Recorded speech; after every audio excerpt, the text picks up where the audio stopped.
we need to understand the concept called criticism.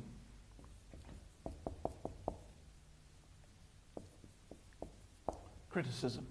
Now, one thing that we need to understand about criticism is that criticism doesn't mean what we often think of it. Critical thinking, or someone who's being critical to you, maybe somebody who's saying, oh, that you're fat or that you're stupid.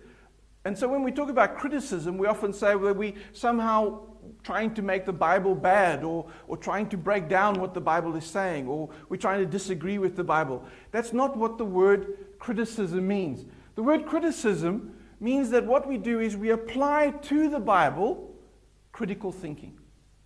Now, we've dealt with some of this in Module 11.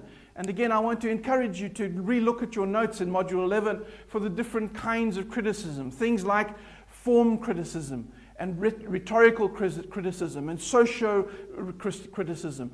These are all different ways in which we can apply to the Scripture the concepts of saying questioning, essentially. How do we come to the text? How do we look at the text and we question the text?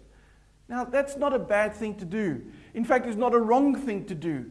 So often what we've been told, especially in Sunday school, is to stop asking questions. Just accept the story.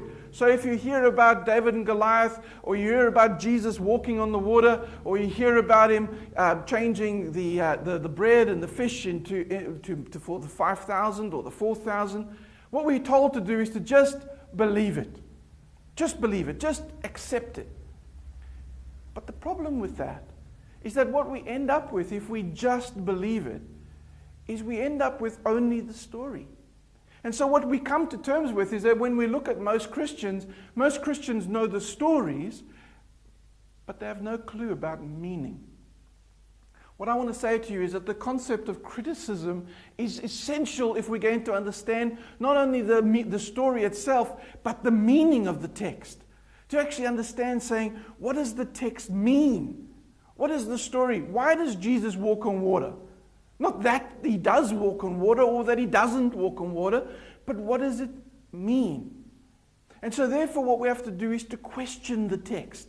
We have to question the context in which it's the environment in which is there. Why is walking on water such an issue? Why is feeding of the 5,000 such an issue? And one of the things that we need to come to terms with there is how many loaves, how many fish. Those kinds of questions are the things that we need to bring to a text. And so if we're going to have a tool for interpretation, the greatest tool is this concept called criticism, of questioning the text. So questioning when it happens, where it happens, in what part of the Scripture is it. We got to question who are the characters within it. What do they say and why do they say it? One of the things that we need to come to terms with is that this is a Jewish methodology of learning. You may remember that when Jesus was 12 years old, he lands up on the steps of the temple instead of going home with his mother and father back to Nazareth. And when it comes to terms with it, it says that he was on the steps there asking them questions.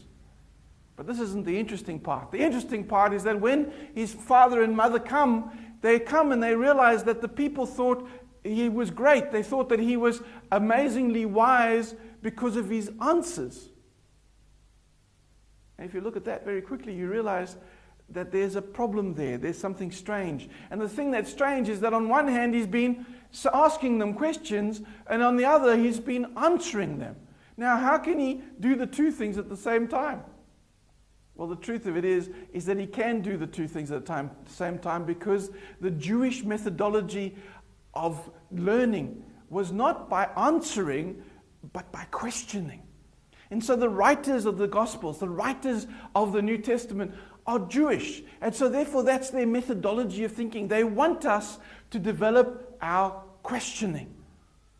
If you're going to interpret Scripture, the way in which we have to do that is in questioning it, is in criticism, is in looking at what is the ways in which we can come to terms with this passage, and asking the questions that are both in front of the text, but also the questions that are behind the text.